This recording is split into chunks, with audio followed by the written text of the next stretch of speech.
கடவுள் அவர்கள் YouTube channel அனைத்து நேயர்களுக்கும் திண்டுக்கல் ஹரியான் சர்மாவின் பணிவான வணக்கம். இப்போ நம்ம 29/3/2025 அதிகாலை 2:30 to 3 மணிக்குள்ள சனி பகவான் கிட்டத்தட்ட 2.5 வருடங்களுக்கு பிறகு கும்பராசியிலிருந்து பயிற்சியாகி மீன ராசிக்கு செல்ல போகிறார். அங்கே ஏற்கனவே 5 கிரகம் உட்கார்ந்துருக்கு. அது கூட சேர்ந்து 6 கிரகமாயிரும். இதுக்கு முன்னாடி இந்த 6 கிரக சந்திப்பை பற்றி நம்ம 2019 நம்ம பல விஷயங்கள் எல்லாம் பேசியிருக்கிறோம்.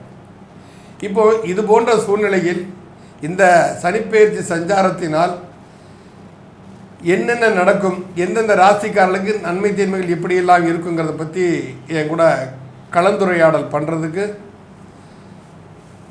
கரூர் ஆஸ்ட்ரோ மணிமேகலை அவர்களும் பரமத்திவேலூர் திரு சந்திரன் அவர்களும் ஈரோடு திருமதி கனிமொழி அவர்களும் கரூர் திருமதி சந்திரா வரதராஜ் அவர்களும் வந்திருக்காங்க. எல்லாருமே ஜோதிட வல்லுநர்கள். அவங்கெல்லாம் தங்களோட அபிப்பிராயங்களை உங்களுக்கு எல்லாருமே கூட பகிர்ந்துப்பாங்க. பொதுவாகவே இந்த கிரக பயிற்சினாலே பல விஷயங்கள் வெளிவரதுங்கனால தயவுசெய்து எந்த மக்களுமே எதை பற்றியும் பயப்பட வேண்டியதோ கலவரப்பட வேண்டிய அவசியங்கள்லாம் எதுவும் கிடையாது. இது ஒரு எச்சரிக்கை உணர்வு தான் நாங்கள்லாம் பண்ணுறது. அதில் சொல்ல விஷயங்கள் என்ன அப்படின்னா, நல்லது நடக்குது ஒரு பக்கம் இருக்கட்டும், ஏதாவது ஒரு பாதிப்புன்னு இருந்தால் அந்த பாதிப்புல நம்ம எப்படி தப்பிச்சுக்கலாங்கிறதுக்கு எல்லாருமே பரிகாரம் சொல்லுவாங்க. எல்லாருமே ஜோதிடர்கள் எல்லாரும் நல்ல பரிகாரங்கள்லாம் சொல்லுவாங்க. இப்போ இந்த சூழ்நிலையில் சனி பகவான் மீனத்தில் இருந்துக்கிட்டு, அதுவும் குருவோட வீடு, குருவோடைய நட்சத்திரம் பூரட்டாதி 4ஆம் பாதம், அதில் இருந்துக்கிட்டு அந்த நட்சத்திராதிபதி ராசியாதிபதி ஆகிய குருவை சனி பகவான் 3ஆம் பார்வையாக பார்க்குறாரு. கூட இருந்த ராகு 11ஆம் பார்வையாக பார்க்குறாரு. இதை பற்றி ஏற்கனவே சில வீடியோவில் நம்ம சொல்லியிருக்கிறோம். இருந்தாலும் ஒரு முறை ஞாபகப்படுத்துவது சரியாக இருக்கும்னு நினைக்கிறோம். அப்போ அவங்க இருக்கிறது பூரா கடல் ராசி. ஆனால் அந்த ராசியின் அதிபதியான குரு இருக்கிறது நில ராசி. இந்த நில ராசியில் இருக்கக்கூடிய குரு பகவானை ராகுவும் சனி பகவானும் சேர்ந்து பார்ப்பதால் கடல் சீற்றம் வருமா, இல்லை நிலநடுக்கம் வருமாங்கிற ஒரு 2 தன்மை இருக்கு. என்ன வேணாலும் நடக்கலாம். நாம் எச்சரிக்கையோட இருக்கிறதா நல்லது. அதுக்கு இறை வழிபாடுகள் எவ்வளோ இருக்குது, அது நம்ம பதிவுகளை நம்ம பார்ப்போம். இப்போ அந்த சனி பகவானும் ராகு பகவானும் சேர்ந்துக்கிட்டு அதை மாத்திரம் பார்க்கல, 2ம் 7ஆம் பார்வையாக கன்னிராசியை அவர் பார்க்குறார். அதே சமயத்தில் சனி பகவானுக்கு 10ஆம் பார்வை ஒன்று உண்டு. அது ஒரு தனித்தன்மை. இங்கே 2 இடத்த இவங்க 2 பேரும் சேர்ந்து பார்க்கக்கூடிய ஒரு தன்மை இருக்குது. நிலராசியை பார்க்குறாங்க, குருவை பார்க்குறாங்க, 7ஆம் இடத்தில் கேதுவை பார்க்கிறார்கள். அந்த ராசிக்கு 7ஆம் இடம், மீன ராசிக்கு 7ஆம் இடத்தை. அது கிட்டப்ப மகர லக்னத்தை அந்த நிகழ்வு நடக்குது. அது மகர லக்னத்து பாக்கியஸ்தானம். கன்னி ராசி மகர பாக்கியஸ்தானம். அப்போ இதனால் இந்த ராசிக்காரர்களுக்கு ஏற்படக்கூடிய விளைவுகளை பற்றி நாம் எல்லாரும் இங்கே நம்ம பகிர்ந்தளிக்க போகிறோம். முதல்ல நிலநடுக்கம் வர்றதுக்கு சந்தர்ப்பங்கள் இருக்கிறது. கடல் சீற்றங்களும் வரலாம். மழை, அதீத மழை, காலம் தவறிய மழை பெய்வதனாலும் சில பாதிப்புகள் ஒரு சந்தர்ப்பங்கள்லாம் இருக்கிறது. இது போன்ற சூழ்நிலைகளில் இந்த குரு பயிற்சி மே மாதம் 14ஆம் தேதி நடக்குது. கிட்டத்தட்ட ஒரு 48 நாள் இந்த தன்மை இருந்துகிட்டே இருக்கும். சனி ராகுடைய பார்வை குருவுக்கும் இந்த ரிஷபத்திற்கும் கன்னிக்கும் இருக்கும். இப்படிப்பட்ட தன்மையில நம்ம என்னன்னா, எங்கேயுமே சனி பார்வை, சனியோட பார்வை எப்படிங்கிறது நான் சொல்ல வேண்டிய அவசியம் எல்லாத்துக்கும் தெரிஞ்ச விஷயம் தான். அப்ப ராகுவோட சேர்ந்து பார்க்கும்போது ஒரு விஷத்தன்மை இருக்கத்தான் செய்யும். தொற்று நோய்கள் பரவுவதற்கு சந்தர்ப்பங்கள் இருக்கு. ஏற்கனவே நம்ம கொரோனா பற்றியெல்லாம் 2019 நம்ம பேசியிருந்தோம். தொற்று நோய்கள் வருவதற்கு சந்தர்ப்பங்கள் இருக்குது. தேவையற்ற மழையினால், நீர் தேங்குவதனால், கொசுக்களின் தொல்லையினால பல நோய்கள் பரவுவதற்கு சாத்தியக்கூறுகள் இருக்கின்றன. ராசியாதிபதி குருவை இவங்க 2 பேரும் பார்க்கணும்னா, குருங்கிறது போதிக்கும் தன்மைன்னு சொல்லுவோம். மத போதகர்கள், மதத்தின் பெயரால் வியாபாரம் செய்பவர்கள், தன்மையை மாற்றி பேசக்கூடிய எங்களை போன்ற ஜோதிடர்கள், ஆசிரியர் பணி செய்பவர்கள், இவர்களுக்கு எல்லாமே கண்டிப்பாக பாதிப்புகள் இருக்கும். பொதுமக்கள் அதிகமாக கடனை நாடி செல்வார்கள். ஏன்னா காலபுரத்திற்கு 6ஆம் இடம் கன்னிராசி. இப்போ தேவையில்லாம இப்போ ஃபைனான்ஸ் கம்பெனிக்காரங்கெல்லாம் சர்வசாதாரணமாக சொல்றாங்க, உட்காருங்க 2 நாள்ல உங்களுக்கு 80 லட்சம் ரூபாய் சேங்ஷன் பண்றேன், பிசினஸ் லோன் பண்றேன். பர்சனல் லோன் வேணுமா, ½ அன் ஹவர்ல ஏஜென்ட் கிட்ட பேசிட்டே இருப்போம், உங்க அக்கௌண்ட்ல பணம் ஏறிலாம் சொல்லுவாங்க. இதுக்கெல்லாம் முக்கியத்துவம் கொடுக்காம ரொம்ப அவசியமா இருந்தா மற்ற மக்கள் கடன் வாங்குங்க, இல்லைன்னா பாதிப்புகளை சந்திக்க வேண்டியது வரும் கண்டிப்பா. அதனால கடன் வாங்கி ஒரு காரியத்தை சாதிக்கணும்னு செய்யாதீங்க. எல்லாமே திட்டமிடக்கூடிய வேலை. ஆனால் நோய் வருவது, மரணம், இது திட்டமிட்டு நடக்கூடியது. அந்த நேரத்தில் மேல் கடன் வாங்க வேண்டிய வரலாற்றுல இருக்கு. அப்போ அவங்களுக்கு அந்த தன்மையை அறிந்து நாங்கள் கடனை வாங்குங்க. ஆடம்பரத்திற்காகவோ, கார் நல்ல ஹை குவாலிட்டியா கார் வாங்குறதுக்காகவோ, 2 வீலர் வாங்குறது, இந்த மாதிரி எல்லா இதுக்குமே நீங்க கடன் வாங்குறது இறங்கினீங்க அப்படின்னா அந்த மக்களுக்கு பாதிப்பு இருக்கத்தான் செய்யும். நிலராசியில குரு இருக்கிறா, அந்த நிலராசி 2 பேரும் பார்க்குறாங்க அப்படின்னு சொன்னா சாலை விபத்துக்கள் அதிகமாக இருக்க சந்தர்ப்பங்கள் இருக்கின்றன. இந்த தன்மையில் புறமே சனி ராகு அந்த குருவை பார்ப்பார்கள். அந்த ராசியாதிபதியும் குரு தான். சனி ராகு சஞ்சரித்திருக்கக்கூடிய கோரட்டாதி நட்சத்திரத்தின் அதிபதியும் குரு தான். அதனால இந்த சில பாதிப்புகள் வருவதற்கு சந்தர்ப்பங்கள் இருக்கின்றன. சற்று எச்சரிக்கை உணர்வோடு நடந்து கொண்டால் மக்கள் தங்களுக்கு ஏற்படக்கூடிய பாதிப்புகளில் இருந்து தங்களை பாதுகாத்துக் கொள்ளலாம். இனி ராசி ரீதியாக என்னுடன் வந்திருக்கும் அனைத்து ஜோதிட வல்லுநர்களும் தங்கள் பங்களிப்பை அளிப்பார்கள். நன்றாக கேட்டுக்கொள்ளுங்கள். சந்தேகம் இருக்கும் பட்சத்தில் நீங்க கமெண்ட்ல போடுங்க. இண்டிவிஜுவலா நம்பர் இருக்கு மேடம், இதில் நீங்க பேசியிருந்தீங்க, இதுக்கு என்ன மேடம் அர்த்தம், நான் இண்டிவிஜுவல் அவங்களுக்கு நீங்க ஃபோன் பண்ணி கேட்கலாம். அவங்க கண்டிப்பா பதில் சொல்லுவாங்க. நாம் தொடங்குறோம். கடகராசி நேயர்களே, உங்கள் ராசிக்கு அஷ்டமஸ்தானத்துல இருந்த சனி பகவான், அஷ்டமத்து சனி முடிஞ்சிருச்சு. ஆனா இப்ப என்ன பாக்கியஸ்தானத்துக்கு போயிருக்க. இப்ப பாக்கியஸ்தானத்துல சனி பகவான் போறோம் அப்படின்னு சொன்னா கண்டிப்பா நீங்க அப்பாட்ட நீங்க பிரச்சனைகளை பண்ணாதீங்க. ஏன்னா அப்பா ஒரு பிரச்சனை பண்ணுவாரு, சரிப்பான்னு சொல்லி காலில் விழுந்துருங்க. வேற எதுவும் செய்யாதீங்க. நீங்க உங்களுக்கு பிரதானமான விஷயம் தான். ஏன்னா ஏற்கனவே நீங்க இது வரைக்கும் பட்ட கஷ்டங்கள்ல இருந்து ரிலீஃப் ஆயிட்டீங்க. இதுக்கு முன்னால உங்களுக்கு கண்டச்சனி நடந்தது 7ஆம் இடத்துல, 8ஆம் இடமா அஷ்டமத்து சனி நடந்தது. இப்ப 2மே தீர்ந்துச்சு. 5 வருஷம் நீங்க படாத பாடு கடகடக்காரங்கெல்லாம் பண்ணிருப்பாங்க. அந்த தன்மையிலிருந்து விலகி இப்ப பாக்கியஸ்தானத்துக்கு போயிருக்காங்க. பாக்கியஸ்தானத்திலிருந்து அவர் லாபஸ்தானத்தை பார்க்கிறாரு, உங்களோட முயற்சிஸ்தானத்தை பார்க்கிறாரு, 6ஆம் இடத்தையும் பார்க்கிறாரு. இந்த சனி பகவான் உங்கள் ராசியை பொறுத்த வரைக்கும் சில நற்பலன்களோடு சில எச்சரிக்கையும் கலந்துதான் கொடுப்பார். அதனால கொஞ்சம் நம்ம ஜோதிடர்கள்லாம் என்ன சொல்றாங்க கேட்டு அது தகுந்தபடி நடந்துக்கிட்டீங்கன்னா கடகராசிக்காரர்கள் நன்மையா இருக்கும். நன்றி. திருமதி மணிமேகலை மேடம், கடகராசிக்கு இந்த சனிப்பெயர்ச்சி விளைவுகளை பற்றி உங்கள் அனுபவங்களை சொல்லுங்க. நன்றிங்கய்யா.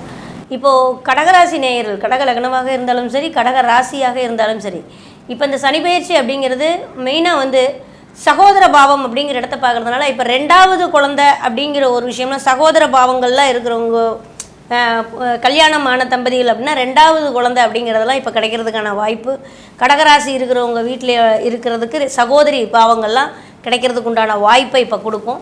அது மட்டும் இல்லை, திருமணம் அப்படிங்கிற ஒரு விஷயத்துக்கு 7ஆம் இடத்தை பார்க்குறதுனால 7ஆம் அதிபதி 9க்கு போகிறதுனால கல்யாணங்கள் நிறைய தடையாயிட்டு, அது கடகராசிக்கு அட்டம சனி அப்படிங்கிற ஒரு விஷயமெல்லாம் இருந்ததுனால இப்போ சனி 9ஆம் இடத்துக்கு போகும்போது பார்த்திங்கன்னா நிறைய திருமணங்கள் ஆகாதவங்களுக்கும் முதல் திருமணம் ஆகட்டும், 2வது திருமணத்துக்கு ட்ரை பண்ணுறவங்க, டைவர்ஸ் பண்ணிட்டு 2வது திருமணத்துக்குலாம் ரொம்ப நாள் வெயிட் பண்ணிகிட்டு இருக்கிறவங்களுக்குலாம் 2வது திருமணம் அமைகிறவங்களுக்கும் இப்போ நிறைய பேர்த்துக்கு கல்யாணம் அமைகிறதுக்கெலாம் வாய்ப்பு உண்டு. ஏன்னா 11ஆம் இடத்தையும் பார்ப்பார் இல்லையா.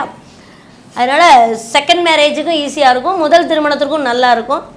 சுப விசேஷங்கள் அப்படின்னு சொன்னால் வீட்டில எல்லாம் குழந்தை மறுபடியும் அடுத்தது பிறக்கிறதுக்கு, சொத்து பத்துக்கள் வாங்குறதுக்கு. இதில் ஒரே ஒரு விஷயம் என்னென்னா, இந்த மாமன் மச்சான் உறவுகள் அப்படிங்கிற மாதிரி மாமன் மச்சான் மைத்துனனுங்கிற விஷயத்துக்கு தேவையில்லாமல் என் மச்சான்டா, என் மாமன்டா, என் ஃப்ரெண்டுடான்னு சொல்லிட்டு தேவையில்லாமல் எங்கேயாவது ஜாமீன் போட்டு அதில் சிக்கலாகி உங்களுடைய காசு பணங்கள் பொருளாதாரங்கள் பிரச்சனையானால் மட்டும்தானோ தவிர மற்றபடி திருமணத்திற்கு, 2வது குழந்தை பிறக்கிறதுக்கு, சகோதரிகள் பிறக்கிறதுக்குலாம் அருமையான ஒரு வாய்ப்புங்கய்யா இந்த கடகராசிக்கு. இவங்க என்ன மாதிரி விஷயங்களை செஞ்சா இந்த மாதிரி தவறுகளை தான் காத்துக்கொள்வாங்க?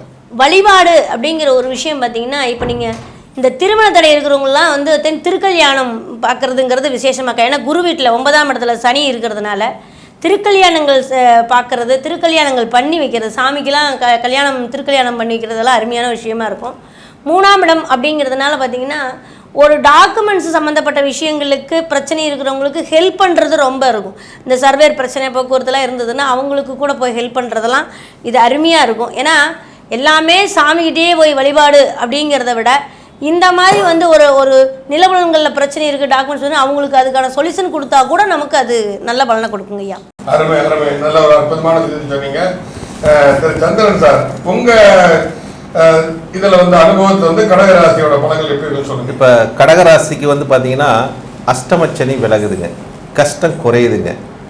எப்படிங்க கஷ்டம் குறையுதுன்னு நீங்கள் சொல்லலாம், இன்னும் கஷ்டப்பட்டுக்கிட்டு தாங்க இருக்கிறேன் அப்படின்னு நீங்களாம் கேட்குறது எனக்கு புரியுதுங்க. இப்போ கரூர் அஷ்டோ மணிமேகலை அம்மா சொல்லியிருந்தாங்க, 7ஆம் இடம் வந்து கலசரஸ்தானம். அந்த திருமணம் பண்ணதுக்கப்புறம் அந்த 7ஆம் இடம் கலசரத்தினால ஒரு பிரச்சனை, ஒரு டைவர்ஸ் கேஸு, மனைவினால் பிரச்சனை, மனைவி வீட்டுனால பிரச்சனை, இப்படி இந்த மாதிரி ஒரு பிரச்சனையெல்லாம் சந்தித்து அவமானப்பட்டிருப்பீங்க, அசிங்கப்பட்டிருப்பீங்க. இதனால் வம்பு தும்பாய் கேஸுக்கெல்லாம் போயிருப்பீங்க, கோர்ட்டுகளுக்கெல்லாம் நடந்திருக்கும். அந்த அவமானத்தை கொடுத்துருக்கேன். ஏன்னா அஷ்டமாதிபதியும் கடகராசிக்கு சனி பகவான் தான். இப்போ இந்த பிரச்சனைகள்லாம் இருந்து அவங்களே சொல்லிட்டாங்க, 7ஆம் இடம் முதல் தாரம், 9ஆம் இடம் 2ஆம் தாரம் அப்படின்னு இந்த பிரச்சனையிலிருந்து உங்களுக்கு சால்வ் ஆகக்கூடிய தன்மை, அதாவது முதல் தாரத்திலே இருந்து அந்த முதல் தாரத்திலேருந்து உங்கள்கிட்ட இருந்து ஒரு நல்ல ஒரு அண்டர்ஸ்டாண்டிங் ஆகி உங்களுக்குள்ள ஒரு பாக்கியத்தையும் கொடுக்கும் அப்படிங்கிற ஒரு தன்மை. அப்போ இந்த பிரச்சனையெல்லாம் நீங்கள் விலகி, கடகராசிக்காரர்களுக்கு கஷ்டம் குறைஞ்சி அஷ்டம சனிங்கிற ஒரு நிலைப்பாடு விலகி, அப்போ அந்த கஷ்டத்துலேருந்து நீங்கள் விடுபடக்கூடிய ஒரு தன்மை இந்த கடகராசிக்காரங்களுக்கு. சனியை பற்றி என்னை பொறுத்தளவுக்கு கவலைப்படாமல் இருந்தீங்கன்னாவே உங்களுக்கு மனசு ரிலாக்ஸ் ஆகி தெளிந்து நீரோடை போல் பயணிக்கக்கூடியவர்கள் கடகராசிக்காரங்கள் என்று அடித்து சொல்கிறேன். அதே மாதிரி இவங்களுக்கு பரிகாரமாக நம்ம ஐயா கேட்குறாரு, அதுக்கு என்ன மாதிரி ஒரு தன்மை இருக்குங்கிற ஒரு நிலைப்பாட்டுக்காக கடகராசிக்காரங்களுக்கு வழிபாடு இந்த மாதிரி ஒரு தன்மையெல்லாம் எதுன்னு பார்த்தீங்கன்னு வச்சுக்கோங்க. இப்போ இவங்களுக்கு பட்ட கஷ்டம்தான் இவங்களுக்கு வந்து பரிகாரம். நம் வாழ்க்கையில் என்னென்ன செய்யணும், என்னென்ன செய்யக்கூடாது என்பதை இதை உணர்ந்து செஞ்சாவே உங்களுக்கு வாழ்க்கையில் நல்ல ஒரு நிலைப்பாட்டை கொடுக்கும் என்பது எல்லளவு சந்தேகமில்லை. கடகராசிகள் தன் மனசுக்கு எது சரி எது தவறு என்று உணர்ந்து நீங்கள் செயல்பட்டீங்கன்னா உங்களோட வாழ்க்கைக்கு அதுவே ஒரு சிறப்பான நிலைப்பாட்டை கொடுக்கும். அருமை, ஒரு அற்புதமாக சொன்னீங்க. கடகராசிக்காரங்களுக்கு ரைட், எளிமைத்தன்மையோடு இருந்த பழகுங்க, அதுதான் நல்லது, வாஸ்தவமான விஷயம்தான். திருமதி கனிமொழி மேடம், உங்க அனுபவத்தை இந்த கடகராசிக்கு சனி பயிற்சி எது போன்ற பலன்களை கொடுக்கும்? இந்த கடகராசி நேயர்களுக்கு 7, 8 கூடைய சனி பகவான் 9ஆம் இடத்துக்கு வராது. தன்னுடைய பார்வையாக 11, 3, 6 இடங்களை பார்க்கிறாரு. அப்ப இந்த 7, 8 கூடைய சனி பகவான் 9ஆம் இடத்துக்கு வரப்ப இவங்க இது வரைக்கும் பாத்தீங்கன்னா பார்ட்னர்ஷிப்னால வந்து நிறைய பிரச்சனைகள் இருந்திருக்கும். கணவன் மனைவிகளுக்குள்ள கருத்து வேறுபாடுகள் இதெல்லாம் இருந்திருக்கும். அந்நியர்களால இவர்கள் வந்து நிறைய பிரச்சனைகள்லாம் சம்பாதிச்சிருப்பாங்க. இவங்க வந்து பாத்தீங்கன்னா இந்த காலகட்டம் இந்த பிரச்சனைகளை தீர்க்கறதுக்கு இவங்க கோர்ட்டு கேஸ் அந்த மாதிரி போறதை விட கட்ட பஞ்சாயத்து, அதாவது ஊர் பஞ்சாயத்து தலைவர்கள் இந்த மாதிரி போனாங்கன்னா இவர்களுடைய பிரச்சனைகள் சீக்கிரமே தீர்றதுக்கு வாய்ப்புகள் வந்து அதிகமா இருக்கு. ஏன்னா சனி பகவான் அப்படின்னாலே கட்ட பஞ்சாயத்து. அப்ப இவர்களுடைய பிரச்சனைகளை ஊர் பஞ்சாயத்து தலைவர், கிராம தலைவர் இந்த மாதிரி தீர்த்தாங்கன்னா இவர்களுடைய பிரச்சனைகள் சீக்கிரம் தீர்றதுக்கு வந்து வாய்ப்புகள் அதிகமா இருக்கு. அதே மாதிரி பாத்தீங்கன்னா 3ஆம் பார்வையாக சனி பகவான் 3ஆம் இடத்தை வந்து 7ஆம் சனி பகவான் வந்து பாக்குறாரு.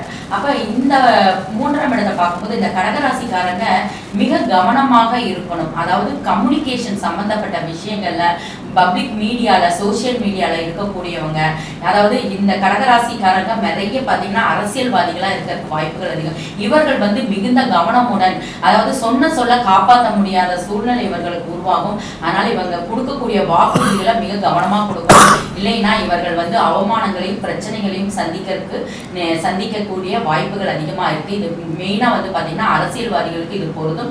அவர்கள் இந்த காலகட்டம் கவனமுடன் இருக்க வேண்டும். அதே மாதிரி பாத்தீங்கன்னா இந்த கடகராசிக்காரர்கள் மூத்த சகோதர வழியிலும் நண்பர்கள் வகையிலும் எச்சரிக்கையுடன் இருப்பது மிகவும் நலம் தரும். இவர்களுக்கு மெயினா பாத்தீங்கன்னா வயிறு சம்பந்தப்பட்ட பிரச்சனைகள் வரக்கு, அதாவது மஞ்சக்காமலை, ஜாண்டிஸ் இந்த மாதிரி பிரச்சனைகள் வரக்கு வாய்ப்புகள் இருக்கு.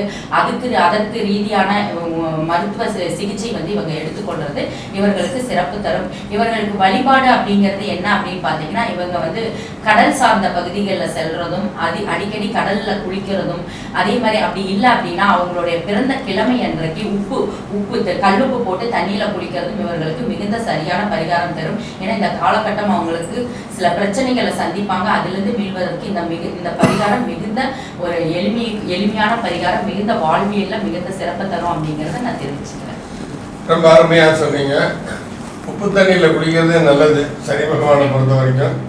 அது வாஸ்தவம் தான். இப்போ எல்லாரும் ஒரு அமைச்சரத்துக்கு போறோன்னா அக்னி தீர்த்தம்னு சொல்லக்கூடிய கடல்ல மேல ஸ்நானம் பண்ணிட்டு தான் உள்ள 22 இங்கே கிணறுகளையும் குளிக்கிறதுக்கு போறாங்க. நல்லா அற்புதமா சொன்னீங்க. பொதுவாகவே சனி பகவானாலே எளிமை அப்படின்னு சொல்லிட்டு நம்ம வந்து ஆரம்பத்திலேயே நம்ம சொல்லிட்டு இருக்கோம். அந்த கணக்கு பிரகாரம் பார்க்கும்போது இப்போ வந்து சப்தமாதிபதியும் அஷ்டமாதிபதியுமாக இருந்து கொண்டிருந்த சனி பகவான் பாக்கியஸ்தானத்தில் இருப்பதால் நான் ஆரம்பத்தில் சொல்லிட்டேன், சொன்ன மாதிரி தான். சொத்து சம்பந்தமா முன்னோர்கள்டையும் பங்காளிகிட்டையும் சண்டை போடாமல் இருக்கு. இதை ஒரு பெரிய பரிகாரம் தானே. இப்போ சொத்து பிரச்சனை ஏதாவது இருக்குதா, அமைதியா போங்க, காலத்தை கடத்துங்க. எனக்கு என்னுடையது, எனக்கு தான் வந்தாகணும், நான் தான் உண்மையான வாரிசுங்கிற பிரச்சனைகள்லாம் கிளப்பி பங்காளிகள் மத்தியில் உங்கள் நற்பெயருக்கு களங்கத்தை ஏற்படுத்திக் கொள்ளாமல் இருப்பது உங்களுக்கு நல்லது. பொதுவாகவே கடகராசிக்காரன் எடுத்துக்கிட்டோம்னா, கடகராசி காலபுருஷனுக்கு சுகஸ்தானம்னு சொல்லுவோம். அந்த கடகராசிக்கு முன்பின் சகோதர ஸ்தானங்களையும் அந்த சனி பகவான் பார்க்கிறார். மூத்த சகோதரனாகட்டும் இளைய சகோதரனாகட்டும், இவங்க வீம்புக்கே உன்னை பிரச்சனை பண்ணுவாங்க. வீம்புக்கே உங்களை வந்து பிரச்சனை பண்ணுவாங்க. அப்போ வந்து அதில் வந்து பொறுத்து போயிருங்க. தம்பி தான் பேசுனா, சரி தம்பி பார்த்துக்கலாம், தம்பி விடுப்பா, அண்ணன் தானப்பா, தெரியான்னு சொல்லிட்டு விட்டுருப்பா சொல்லிட்டு போயிருங்க. ஏன்னா அவன் என்ன சின்ன பையன் அனுப்பி நான் என்ன மன்னிப்புன்னு நினைக்கக்கூடாது. அதே மாதிரி அண்ணன் விஷயத்தில் இருக்குன்னா, இவர் தான் எல்லாம் தெரியும் சொல்லி பெருசாக செஞ்சு தெரிகிறாரு, நான் இதுக்கு ஒரு மதிக்கணும், எனக்கு தேவையா, நான் இவர் காசாக தெரிஞ்சுட்டு இருக்கேன், இதெல்லாம் பேச்சு வரும் அண்ணன்கிட்ட. இதெல்லாம் உங்களுக்கு தேவையில்லை, இதை விட்டுருங்க. 6ஆம் இடத்தை பார்க்கறதுனால கடன் சுமை அதிகரிப்பதற்கான தன்மை இருக்கிறது. அதில் உங்களை பார்த்துக் கொள்ளுங்கள். நன்றி. கடவுள் அருள் டிவியை பார்த்தமைக்கு நன்றிகள். மேலும் இது போன்ற தகவல்களை தெரிந்து கொள்ள கடவுள் அருள் டிவியை சப்ஸ்கிரைப் செய்யுங்கள். மறக்காமல் பெல் ஐக்கானை கிளிக் செய்யுங்கள்.